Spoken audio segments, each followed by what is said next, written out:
Good morning. Good morning, everyone. I want to welcome you. This is the first go around. We're first out of the gate here with the Truth Hour.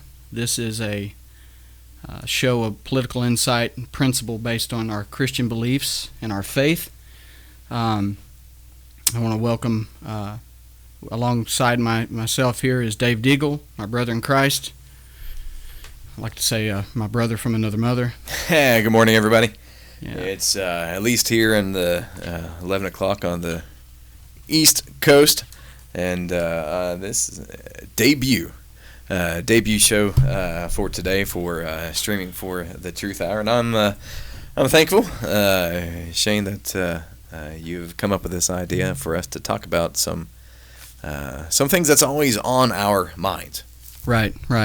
And like I said, I mean, this show is going to be based around current political scenarios, stories, pressing hot topics of the day. We're going to, cover a plethora of situations and discussions, and just, and try to stick to our conservative values, just, discuss those values, and on occasion, relay that to our walk in Christ.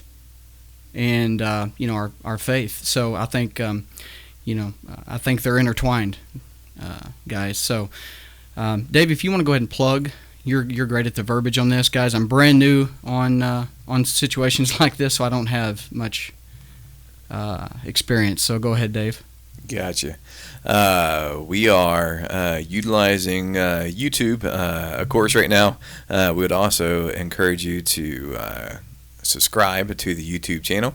The reason YouTube, Dorsey Nate, is just to try to get a little bit of a broader audience. I know a lot of folks here aren't too familiar with Twitch and the whole gaming aspect of it, and so for us, YouTube is a little more of a broader topic. But you can find us on Facebook at facebook.com/truthhourradio, and our email is truthhourradio@gmail.com if you want to slide us questions. If you're listening to this on YouTube after the fact and not live, and you have some questions, you can join us and ask questions there.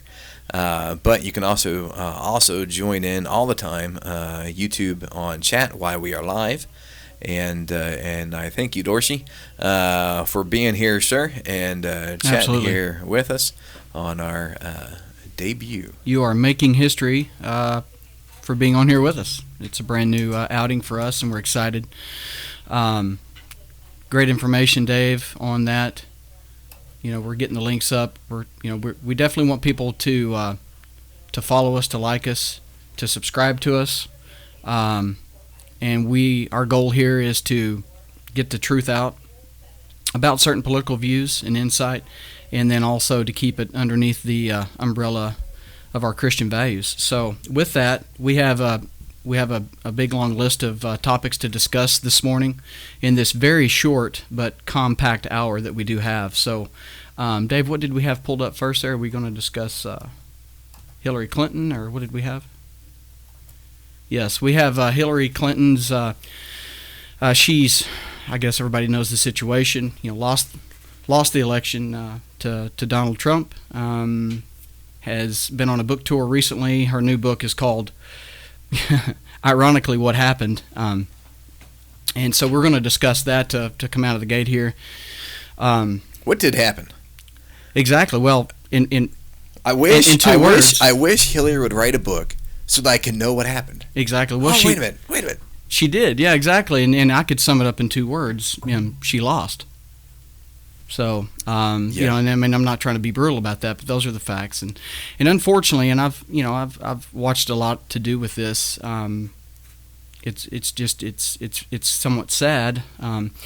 Hillary's political career, for all intents and purposes, should be over. She should be, jumping into another endeavor. I mean, instead, she's taken the opportunity to write a book and basically dive into everything that's responsible for her loss except for her own accountability.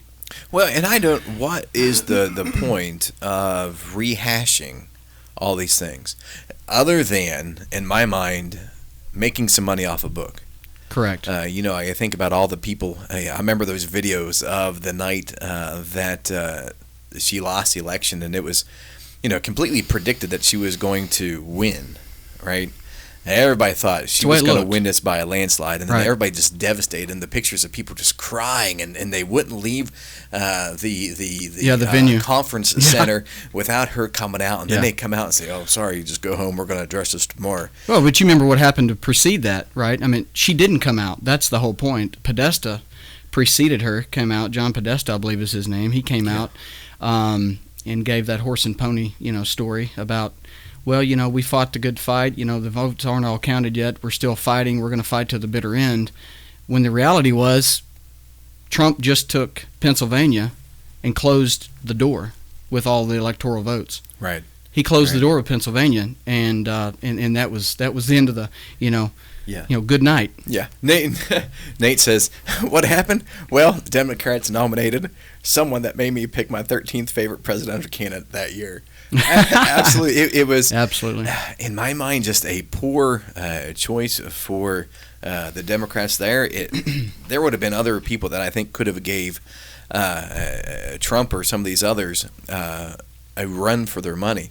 True. But all the background that came from Hillary, all the scandals that were that she was involved with, all the scandals that her husband was involved with, just simply left no thought in my mind that this can't happen. Yeah, and she wants to basically go into depth about blaming, the uncovering of the email server, and then Comey plays into that because, and that's a whole nother story, and we'll actually bring that up maybe another week. We'll not touch base on it today, but she wants to blame, she wants to blame Russia. She wants to blame some kind of supposed collusion with the Trump administration to Russia, that somehow then they hacked her server and then obtained all these emails. In my opinion, if anything happened, the truth was uncovered, and then the American voter voted accordingly. There's really no other way around it.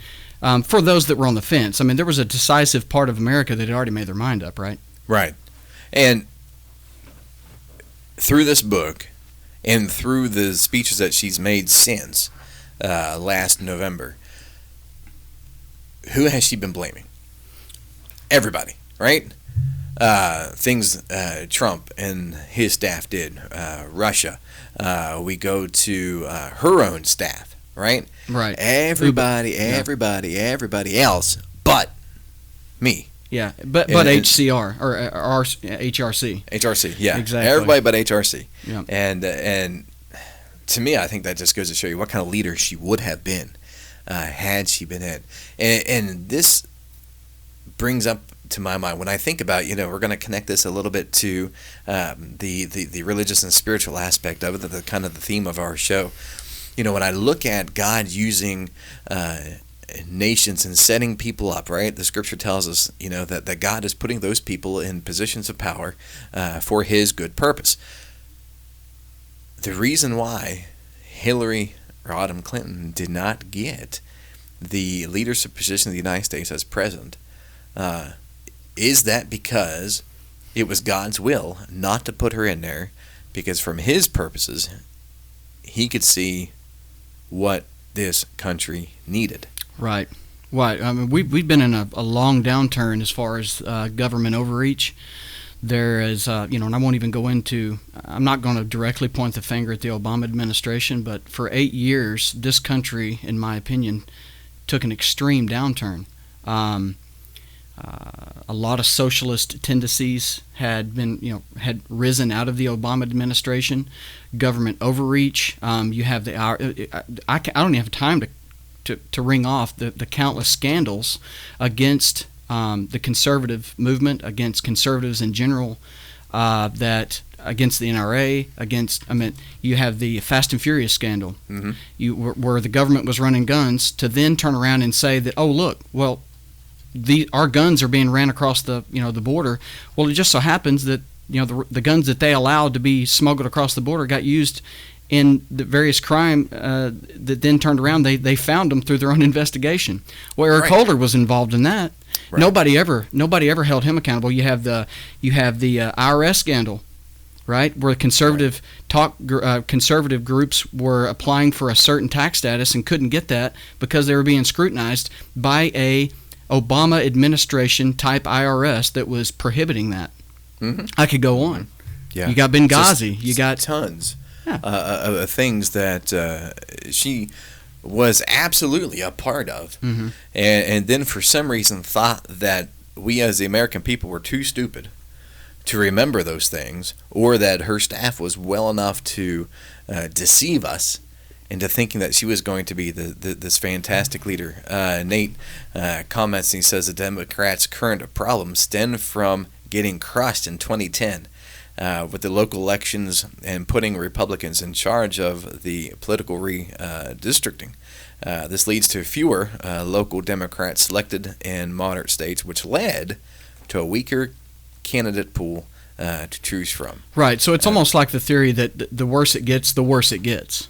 Right. Right. And then I thank the good Lord for that. Well, I do too. And I don't have the exact facts in front of me, but I believe this last political showdown between Clinton and Trump, with Trump winning in the overall election, the seats that were lost from the Democrats that went Republican, there has never been a shift in power since the 1800s.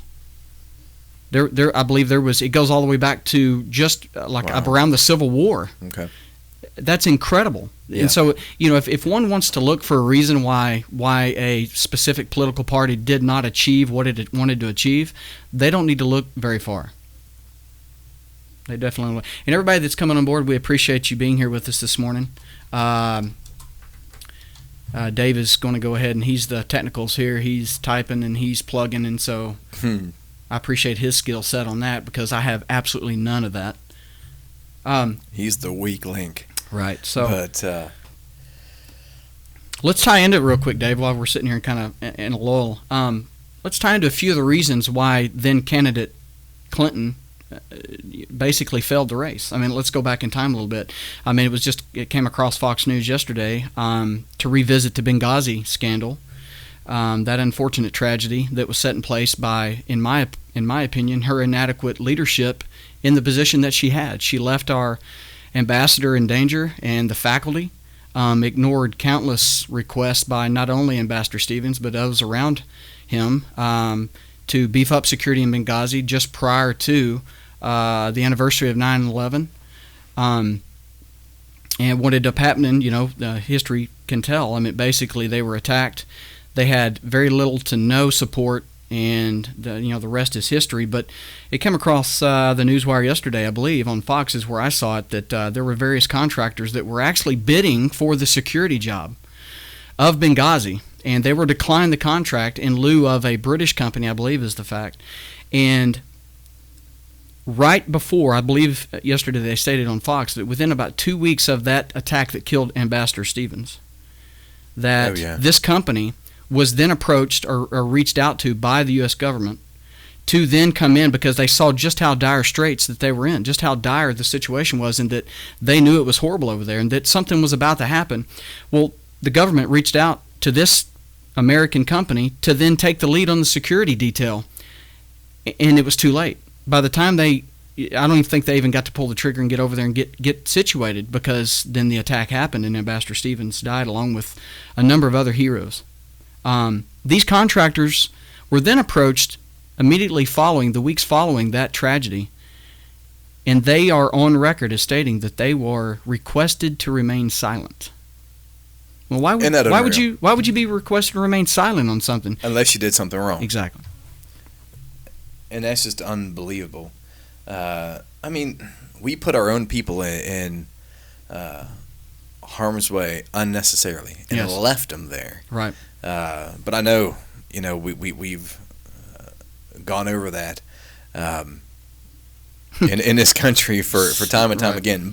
And the only reason, and I know, I'm sure the Democrats are, quit hashing that up, and that's exactly what Hillary, Clinton's. What difference does it make anyhow? But the thing about it is, what difference does it make? Why is this important? Why is this still coming up? because she still can't see, with writing of this book, still can't see her issues of the reason why the American people did not want to choose her as the leader of this country is because she is a failed leader. Right. Well, I'll tell you what difference it makes too, and Dave. a liar and a deceiver. Right. To add to that, exactly. I'll tell you what difference it makes. The difference it makes is that nobody to this day has yet to be held accountable for the death of our ambassador. Absolutely. Okay, and let's talk about the immediate aftermath of that, right? So then you have the Susan Rice story. She sent out all the talk shows, right? She's on every press briefing. She's on every morning talk show. And what's the narrative she's pushing? She's pushing the video. She's pushing the video was responsible. Right. Some guy in California that made an anti-Muslim video is the reason that our ambassador and 3 or 4 SEALs or some heroes died. Are you kidding me? That's an absolute joke. And so Susan Rice is the fall guy because what happens? That's literally a few weeks, months before that election. Obama did not want to have his failed foreign policy be front and center. He did not want to have another terrorist attack on his resume prior to an election because he knew that would be the fuel for the fire for the Republicans and for the conservatives to rally against that. So what does he do? He just calls it something other than what it is. He doesn't even want to acknowledge what it was. So they downplayed it. They didn't want to call it what it was, and then they deflect and they negate it. Mm-hmm.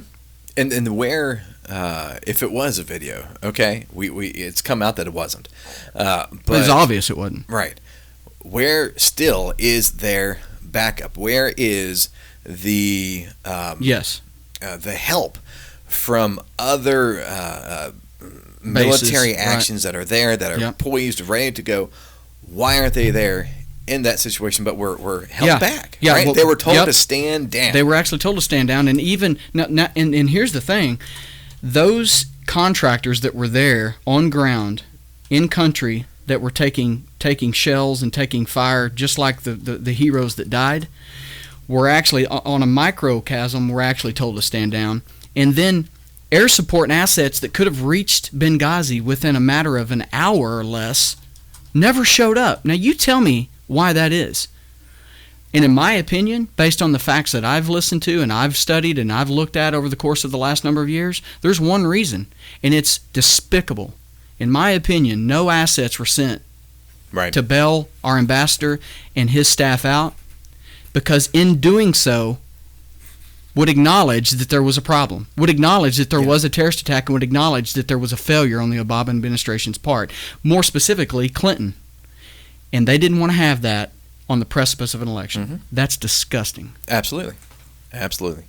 Just to allow those people to be not only killed, but absolutely tortured. Through that. And then they come back home. Hours upon hours. They come back home, and the coffin is just fresh off the plane in Dover.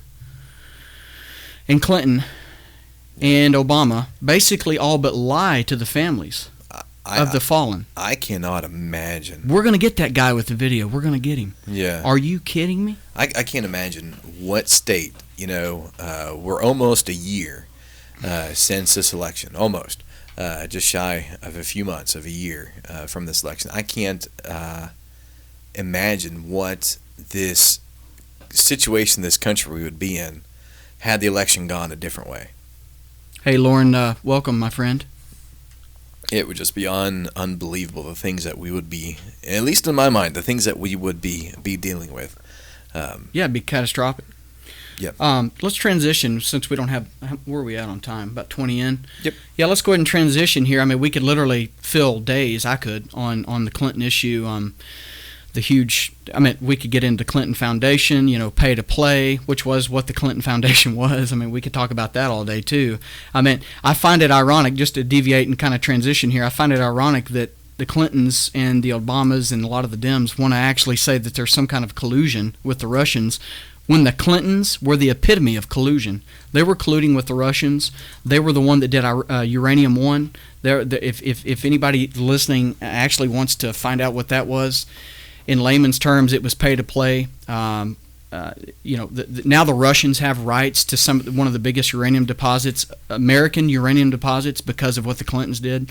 And mind you, everything that filtered through the Clinton Foundation for the last 10 years was for this very election. They were banking on and selling tickets to the dance. Please show up here. When I get in office, I promise you I will have you front and center, and your concerns will be my concerns. How much is that worth to you? I mean, come on, Bill Clinton going to go do a speech for $500,000, $300,000, $400,000? Nobody gets paid that kind of money. You get paid that kind of money when you are going to be asked to pull strings and give favors when someone is going to be in office that never made it. Right. So, yeah, got anything to add on that? Yeah, it's just unbelievable. Unbelievable. Okay, well, we got so much to talk about, guys. We're going to transition. We'll transition off of Clinton here. I do want to touch base briefly on the Susan Rice situation. She's back in the news for a number of reasons, but most prevalently the unmasking of civilians. When the NSA and the various other security details do, when they're scrubbing all of this stuff, when they're actually doing intel, and somebody gets picked up, if they're actually trying to watch or find, my words kind of fail me at the time, but when the NSA is tracking somebody, right? If they got a lead and they have information to believe that they need to be tracked or, basically covered for anything that they're saying or doing, and they might be under possible investigation, then there is information and data that's gathered. And sometimes in phone calls and in communications, what they call regular, normal, innocent folks are caught up in this. It's a big net, right? It's a big fish net.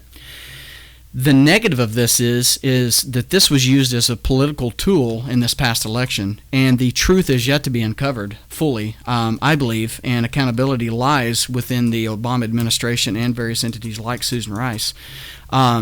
They were basically trying to, for no reason, this is before this fake dossier came out that was somehow showing that Trump was colluding. It was all brought up under false pretense. There was no fact there, and it got its own traction out of thin air. So how better to get the NSA to start tracking someone that has nothing warranted or worth warranting an investigation other than a fake dossier? Okay, well, the fake dossier brought up a bunch of fake information, disinformation on Trump that then showed relevance. It got its own organic traction out of thin air. So then guess what happens to that? That information is then given, and then right before Obama exits the administration, exits his presidency, he throws a proverbial grenade in the back door and walks out. And then, so once, at one point, the way it was ran, intelligence information was disseminated between a handful of departments. When Obama walked out and left his presidency and left the office, he instantly done away with that. I think just a matter of weeks before he did that, he set into place a policy that is in place to this day, and I think it's still active, wherein as classified information was not only not disseminated by just 2 or 3 departments, but was then available and willing to be scrutinized by dozens of departments. Now tell me there isn't something wrong with that. That opens it up for a lot of leaks. That opens it up for a lot of blackmail. That opens it up for a lot of things. So anyway, Susan Rice comes in, and there's a lot of other names, but unmasking is when you have somebody that's not even being looked at pulled into a conversation and looped into a dragnet of an investigation. Those names are not supposed to be released. Those names are supposed to be scrubbed. They're supposed to remain masked for that person's sake, for their privacy, and for just in general. Right? Right. Well, Susan Rice, along with the administration, purposely unmasked countless names. Not only Trump affiliates and Trump's family, but why would you do that? Well, you do it for one reason. You do it so that it's like there's nothing there. There's no there. Everybody heard that before? But if you say that there's something there long enough and you provide a lot of false and disinformation long enough, then it all of a sudden does become relevant. That's what the Democrats have been running, that horse and pony show, for the last 6 months. Sorry, I got long-winded, Dave. Jump in, buddy. That's all right. That's right. Are we moving to DACA? What's DACA? DACA, okay, a big story here, guys. I mean, we all know what that is. That's the Dreamers, right? That's the situation where the current immigration policies have failed this country tremendously over the past 30, 40, 50 years. Millions of illegal immigrants have flooded the borders, have came here illegally. And current policy up until Donald J. Trump was, if you came here illegally, if you was good enough and slick enough to make it across the border and establish your life, if you were either pregnant before you crossed or you were pregnant upon arriving here, anytime during your stay, and you gave birth to a child, that child is an American citizen under a lot of people's views. Right. Even if your status is still illegal, your child is an American citizen. Because they were born here. Because they were born here. And so Obama came out during his administration, and he kind of he did the Dreamers Act. And I don't have all the specifics right in front of me, but it's real simple in layman's terms. He was giving basically a stay to ICE. Basically couldn't touch them through deportation. Now, since their children would become legal citizens, could then the parents still be deported, or are they grandfathered in somehow because of their children? Right. Right. Well, exactly. So you're right. You're right on both accounts. It just made it harder for, and what happens is the Democrats, they always need an underclass in this country. They have always needed an underclass in this country to help secure a base. Especially now. I mean, imagine, I think there's 12 to 14 million illegals here. If the Democrats could have it their way, they would instantly have amnesty overnight, which would all but guarantee them 12 to 14 million new votes, right? So, let's don't call anything other than what it is. They really don't have, in my opinion, these individuals' interest at heart. They have their vote at heart. They care about the vote. That's all they care about. Now, but what do we do with these children who are considered American citizens who have illegal parents? Do we send them back? Yeah, what's practical, right? I mean, is that where you're going, Dave? Yeah. Well, I mean, exactly. I mean, well, how feasible is it for us to go round up 12 to 14 million individuals that legally don't belong here, right? It's not practical. But I've always likened the immigration problem to a scenario of a boat at sea that's taking on water, okay? You have holes in the side of a boat. You have the occupants of the boat that are currently there. The water coming in is the illegals. And you have the holes, which represent the porous border. So if you're at sea and you're taking on water and you're about to go down, what would be your first plan of action? Would you bail the water, or would you stop the leak? You got to stop that leak. We got to stop the leak. You got to address the leak first. And then you got to bail that water out. Then you got to, yeah. Okay, but... And sometimes you have to bail the water to get to the leak. But if you're only bailing the water, do you ever address the true problem? It's always going to be coming in. Exactly. Absolutely. Right. The graphic that you see on your screen... that's a good one, too. With us is the impact that DACA has had on our country. And from this, it seems, right, there's 500,000 people. Yeah, there's about, right? You're talking about DACA? Who have been, according to this graphic. It's actually more than that. It's about 800,000. Have been approved for this, I'm going to call it amnesty, that right. They have. But how many of those, right? It says 2/3 have a new job. So what? So there's still 1/3 who are in here illegally and crutching. Yeah. On our welfare society and not providing to it at all. Yeah. Well, don't forget to talk about the tax status, right? The tax base. If you're illegal and you're getting paid under the table, what does that automatically mean? Well, you're not part of the tax base. You're not contributing to this country's tax base. And then not only is that bad enough, so we don't get any feedback monetarily from you, but then you send a majority of your money to another country to probably take care of your family back in Mexico. Okay? Now, I know that, that's what I would do. If I was here and I had to take care of my family, you got to do what you got to do. But it's economic cancer is what that is. You're not only not taxed for the money you make here, but you don't spend all the money you make here. You send it back to another country where it's spent somewhere else. so we could address that, as well. But DACA being the status of the Dreamers, Trump has basically with Sessions has began a phase-out program, and what he's done is he's laid this at Congress's feet, and rightfully so. Congress needs to do their job. They need to legislate and put something together to take care of this problem.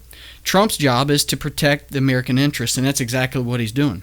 Yeah, and Lauren, I think, has an absolute spot-on point. That's before illegals? Yeah, because we're feeding all this money into these people, and they're people, and as Christians, we love them, and we need to help them where we can, but they are still illegal and still sin. I mean, that isn't there, and not obeying the government. The government, they're to be legal, they need to come in with the correct paperwork. We have a feller here, and there's a process within the church, yes, who has been working with the government for a number of 2 or 3 years. Oh yeah, to bring his wife from Ghana back to the United States. How arduous and trying is that? But he's doing it the right way. The right way. Right. Not trying to sneak her in here illegally, then claim statuses in ways he shouldn't. But we have men and women who have, as we say, written that blank check to the government of the United States that they're willing to give up to their life for our freedoms, and for the things that we value. And then when we look at the atrocities that are going on in places like the VA hospitals, and the way they're being treated, in the way that they had been ignored and not supported, not helped. Right. After making that commitment, really? Yeah. How can we ethically and morally say these men and women who have sacrificed their lives, who are maybe back here physically but are still dealing with still dealing with PTSD, still dealing with all these things, and if they're not PTSD, at least you have the horrors of war that you were involved in, gave up a time of your life, and then now you're being put behind another It's horrible. I mean, look, let me give you another, for instance. And I like how the Democrats and a big section of the left like to say this. So all of the illegals that come over here, well, in their mind, they're innocent victims that have, fled an atrocity in their own country. And then all of a sudden, they have to fall under a certain category of a criminal to then be considered for deportation. Well, excuse me, but when you crossed the border, didn't you commit a crime? Yeah. Are you not breaking American law at that very moment? So why do we kick the can? Why is it not? Why don't we call a spade a spade? Why can't we say that an illegal alien is an illegal alien in this country? Because it's not politically correct, and that's against the stream. That goes against the stream. It's wrong. And here's my mind. All right, the mindset of it. Okay. So you've come in this country illegally, fleeing. Perhaps you're fleeing from some kind of noble, but religious oppression or some kind of socio-economical oppression. And so you come to the United States, you find some work. Okay, you're here, you're working. That's great. But what's the next thing you ought to be doing? Ought to be applying to become a legal citizen and not trying to hide in the corners. And now you have a child who's born in the United States, so you've been here for some time. And this child continues to grow and continues to age. And so how long are you here in the United States and you still haven't taken the proper precautions, the proper steps to become that legal citizen? And you know what that is? What is that statement you just said? What is the word that defines that statement? You haven't assimilated. Right. You haven't become. I mean, and that's a whole nother topic. And you know what? But Dave, I mean, the main problem here is we have a broken immigration system. We have policies in place that bring in, like, I think the quota every year is 50,000 foreign refugees to assimilate into the country and to become Americans. Mm-hmm. It was different and it fluctuates back in the Obama administration, but now Trump. Okay, so you got that along with then now we're trying to deal with and give status to 12 to 14 illegals that came here. It's broken. It needs to be reformed. I agree, and it's not and I feel bad for the Dreamers, right? I mean, and a lot of these people they're not just you get an idea that they're infants or they're toddlers or they're preteen. No, a lot of these people, a lot of these individuals, these Dreamers have grown up here. They have an education. Some of them are even in college. Some have moved on and have a profession. But you can't lay this at Trump's feet. Let me tell you who you lay it at. You lay it at their parents' feet for coming across this country illegally and trying to settle in a country in the shadows and not doing it ethically, not doing it morally, and not doing it by the law. Right. That's where the accountability lies, and it drives me insane when somebody tries to put this at Trump's feet. Trump's upholding the law of the country. Right. Right. And isn't it that, again, let's take it back to that moral, ethical, and Christian foundation. Right. Isn't it that sin, right? Obey the government law. Romans chapter 13 right. Speaks specifically about those things. And that the law is that to become a citizen of the United States, to legally work here, to legally continue to live here without having a visa or anything like that, which those things are, I guess, usually temporary, you need to complete these steps. Right. And not doing that, that is sin. Mm-hmm. But we don't want to see it that way. We just want to coddle and bring these people in, and we love them. And I'm sure you guys out there have seen this video that has circulated across Facebook and across YouTube about, we want to bring all these people in to help them. The Statue of Liberty, the engraving on it, bring me your huddled masses, right? You're poor, you're broken in spirit, those kind of things. But what happens if we round all those people up who are in that desperate, dire situations throughout the world and try to bring them to the United States? Well, you sink our ship. Absolutely. And then we become in the exact same situation or even worse than they came from. Right. Well, and let's talk real fast. I mean, let's go over this. You know where a lot of this predicates from, Dave? It predicates from, and we could talk about the travel ban, Trump's travel ban. He stepped in and he said, hey, we're going to put a 90-day halt. We're going to truly vet these. Under Obama, two things happened. His foreign policy failed. He drew a red line in Syria. He let Assad cross that red line. The worst mass exodus since World War II has taken place in the last 5 years. Syrians have fled their country. Nobody would step up and defend the good people of Syria, while Assad was slaughtering hundreds of thousands of his own countrymen to stay in power. What did the United States do under Obama? We took a backseat role. Guess who's, until Trump finally come on the scene, where America now is reasserting itself, but where was America under the Trump administration? We were towing second line to Russia, and we've allowed Russia to have an influence over there in Syria. We've allowed Russia to have a say-so and get a foothold, more of a foothold, a stronghold in that area.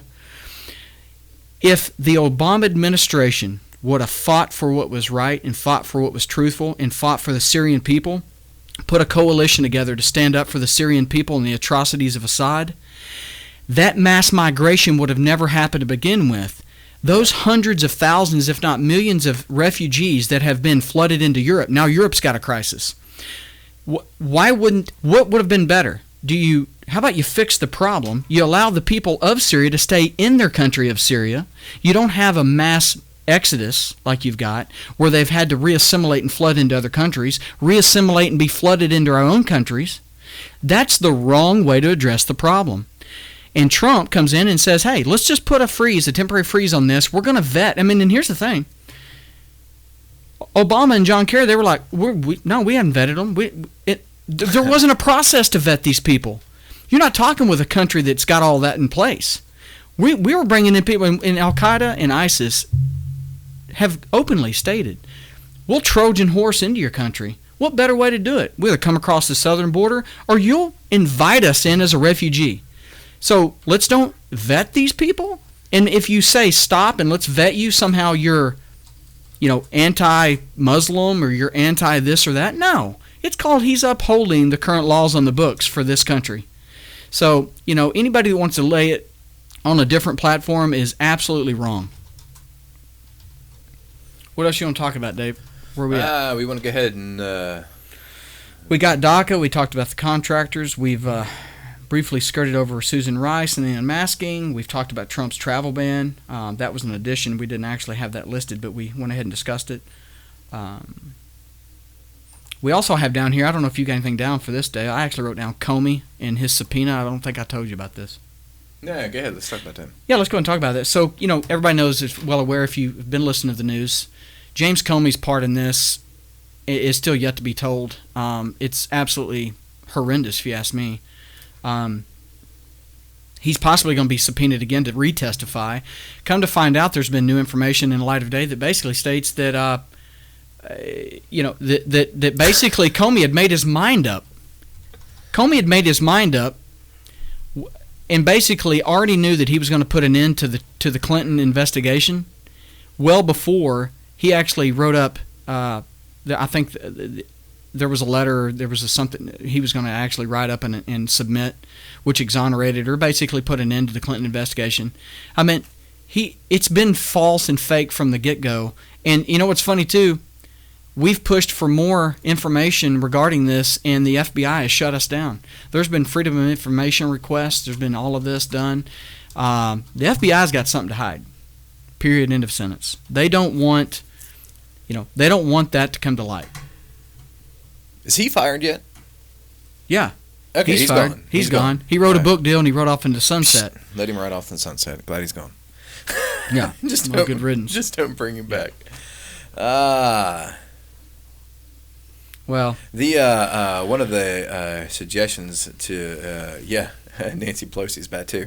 Oh, absolutely. So many things that I wish we could do a better job about this whole draining of the swamp kind of thing. This idea, but one of the in the chat, there was a lot of a biblical discussion, which was good, but it was just rolling so fast and wasn't prevalent to what we were talking about. And I want you guys to be able to interact with us. And I want to bring up this whole idea, and we haven't talked about this, but somebody in chat brought up about statues.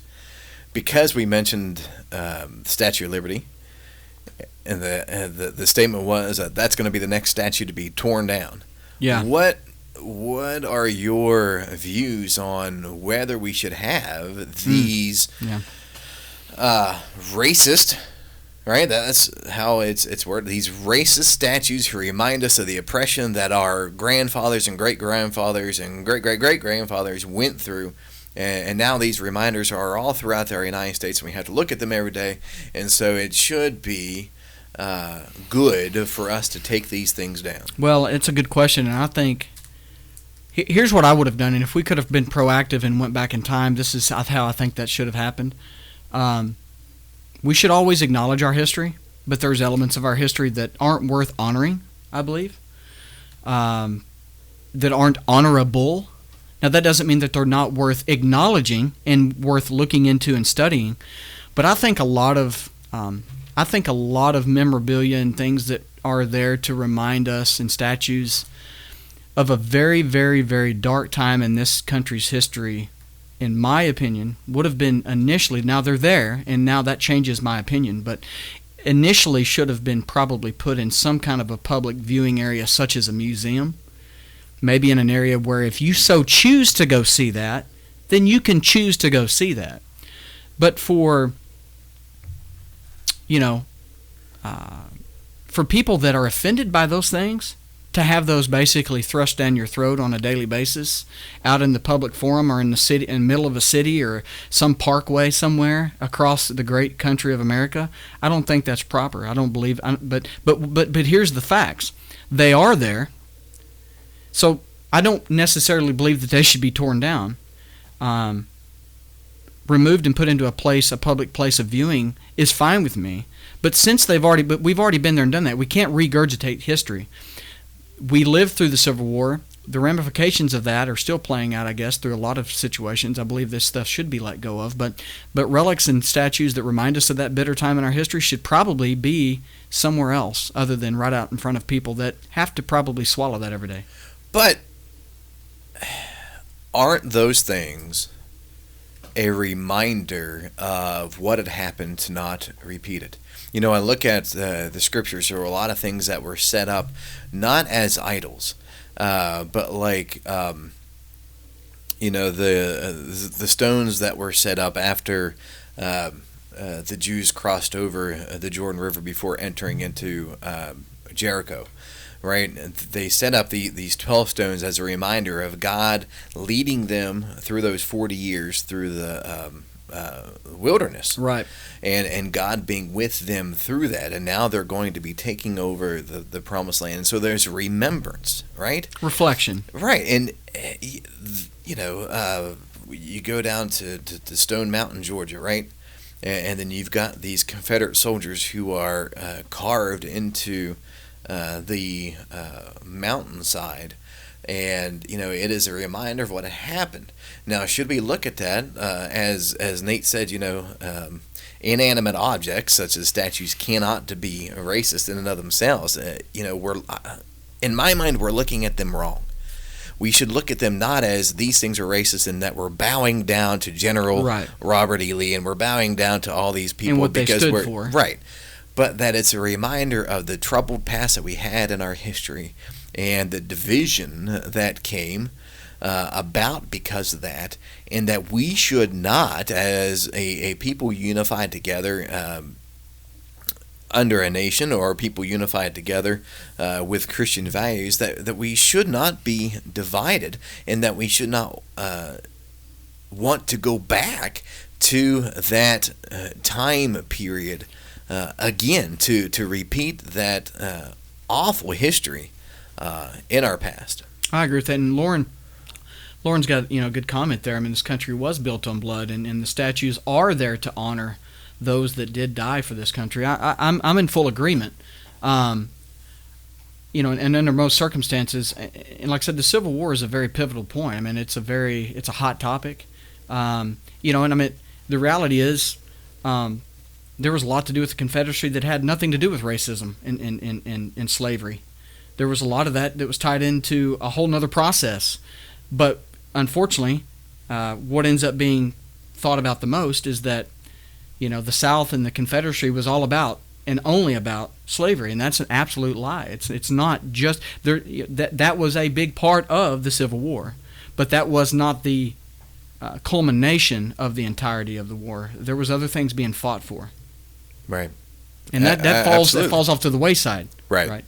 Those things are forgotten. Right. About. Well, guys, we got about another 10 minutes or so left if you want to go a different way, or and if you guys are still with us, I should have reminded this before we had gotten this far into the chat, but on your page that you're watching this on YouTube, there's that little pesky red subscribe button. Please hit and, that. And click that thing, and that's where you'll know when we're on. And you can become a part of the show and come on and chat with us any time that you are available on Thursdays at 11 a.m. And please spread the word to your friends and family. We and I saw a comment there a little earlier, if this was just all about politics. I mean, this is, steered more towards political insight and current and everyday, situations.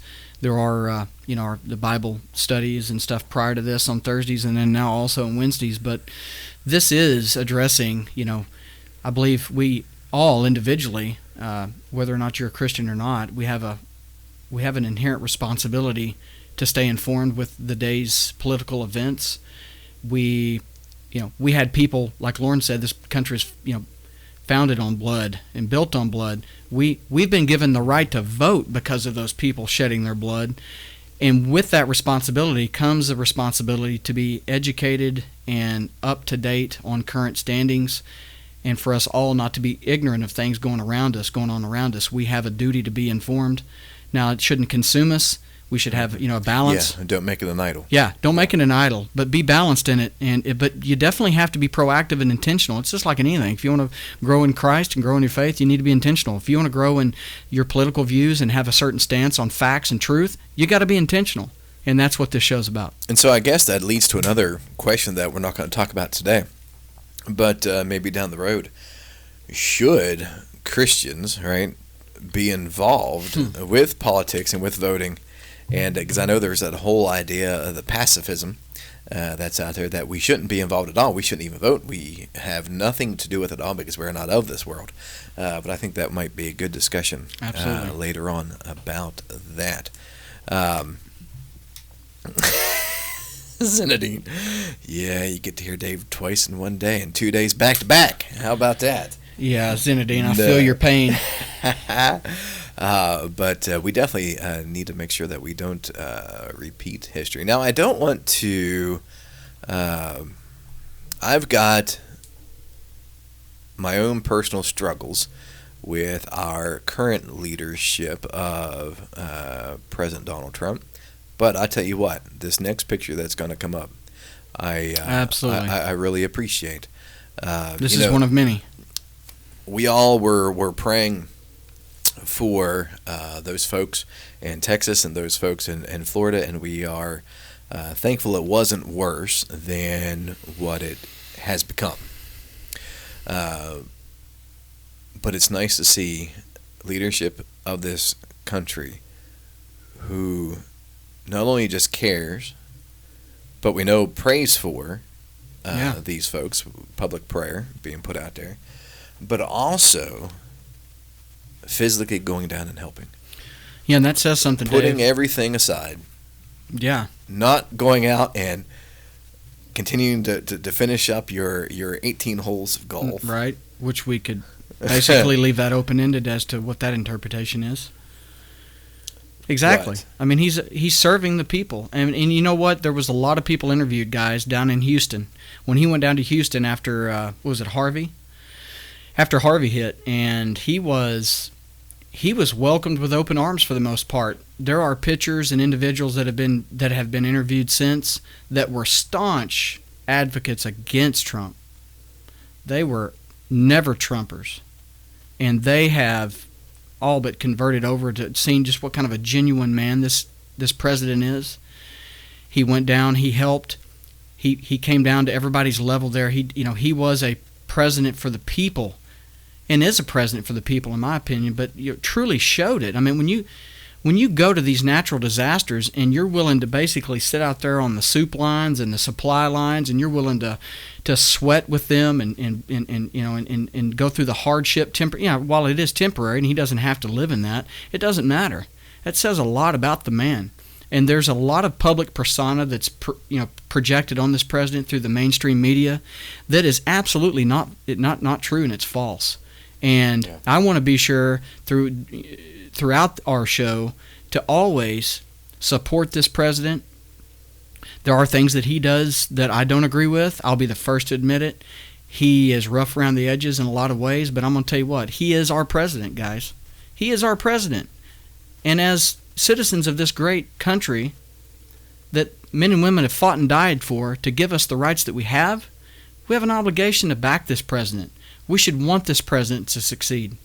We should want his policies to help further America in the world and to be the shining light that I believe God has intended this country to be fostered. We have a responsibility. Yeah.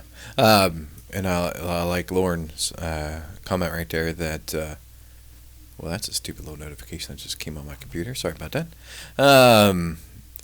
Go away. All right. That Trump is we the people. He does what we think. So far, it seems he's been focused that way, and I've been thankful for that. I've been thankful for the economic upturn since he's been in with our stock market. I'm just going to kind of butt in here for a second.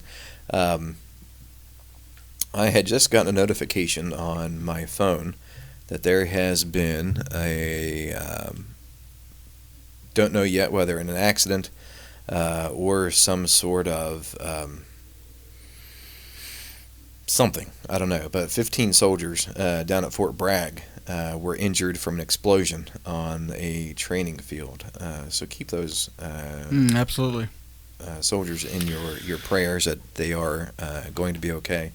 And I hope and pray that it's just an accident and not something a little more serious. More seriously planned. The last few minutes we have here, guys, I just want to touch base and kind of polish this hour off and also say thank you to everybody in attendance, but also thank Dave here. He's been a great inspiration to me. He continues to be so every day, both in my faith and in my just everyday life. and then just to have the opportunity to voice my opinions, my political views, and stand up for Christ is a true blessing and honor. But I want to go ahead and polish this hour off with talking about Trump's foreign policy and the reassertiveness of American, policy around the globe now since he's come on board. I mean, there's a whole different change in attitude. I mean, Trump's definitely pro-military. He's pro, men and women in uniform. He's pro-police. He's pro telling it how it is. I mean, we don't have to go any further than let's take up real quick the North Korea situation with Kim Jong Il or whatever his name is. Whatever his name is. Yeah, we'll be in. I'm sure some discussion in the next few weeks about more of the craziness that he's filled with. Yeah, and I mean, I can imagine the situation that the Trump administration is in. I mean, and it's all because of past administrations. I mean, including the Bushes. I'm a big, the Bush fans, being a conservative, but they failed in a lot of ways. The current North Korean crisis is a crisis because the can had been kicked down the road, passed the baton to the next administration, sanction after sanction after sanction with no real teeth. We haven't really locked down on China to enforce hardcore sanctions, and while all of this is happening, they're predicating a lot of violence, and they still launch these missiles. But make no mistake, guys, we don't have an easy option here. We can't just say, well, we'll attack them. I mean, if they do something and we have to take military action, guys, it will be one of the bloodiest battles in recent times for one reason. The North has, artillery and weapons locked on, on South Korea, on the capital. There will be tens of thousands of people dying within minutes of any kind of a strike. So, people want to make this out to be a light situation. I meant, and Kim Jong-il, he basically sits around and knows this and has painted the whole world into a corner. So, I mean, do we take action and then risk killing tens of thousands of not only our own, servicemen and women there in South Korea, but also the South Koreans themselves? It's a horrible situation, so we should always be mindful of what we're up against. But make no mistake, the world has been put on notice. The bad guys in this world have been put on notice that America is back, and they're back in full. And that if a red line is put down, I can guarantee you there'll be action. Look no further than Syria when Assad used gas on his own people. Did Trump blink? No, he didn't blink. Right. He sent about 100 cruise missiles over there and annihilated all their situations. And we can get into that because, in my opinion, look at what we did over a few hundred people being gassed when every day hundreds are dying from conventional weapons. So is that a little bit of hypocrisy? Possibly. But at least when Trump says something, he means it. How about the past administration? They said plenty and never backed it. So, amen to that. We got just about a minute left, and so just a quick shout out to all you guys that are out there, men and women both, who are joined us with our debut podcast live stream for the Truth Hour, and I just want to thank you guys for joining us, and thank you for putting up with some of my I'm not sure how to handle things, especially in the live chat there. But I appreciate you being part of us, and don't forget that you can also send us questions that Absolutely. You may have to our Gmail account, which is repost it maybe. I'm not sure I can do that. It's it is truthhourradio@gmail.com. truthhourradio@gmail.com, and our Facebook, of course, facebook.com/truthhourradio, and that's where you can be. We'll let you know what things are going on. We'll probably throughout the week put out some blips of what topics are going to be coming in the week, and don't forget to subscribe to the channel. And so you can be notified when we'll be on. But typically every Thursday, 11 a.m., we will be on here. Unless something drastic comes up that either of us cannot be here. Absolutely. But Guys, what a blessing, what an honor to be on here with Dave today. What a blessing and honor to have each and every one of you present today, listening to our views, having your own views voiced. We appreciate your input. We appreciate your attendance. We would also appreciate the promotion of the Truth Hour to those you know. Just great country we live in. Blessed to be here today. Blessed to be alive.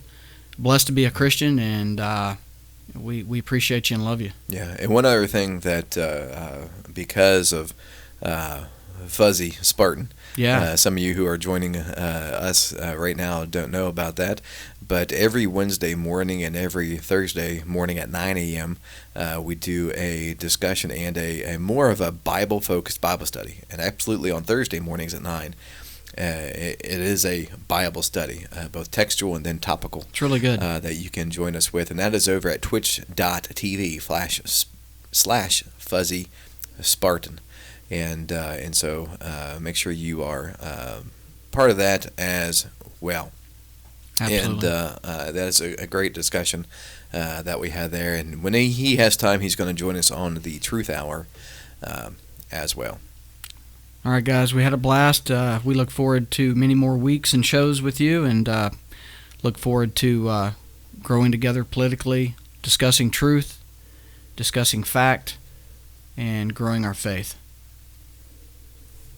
All right. Take care. God bless. We're out. Peace out. Be safe.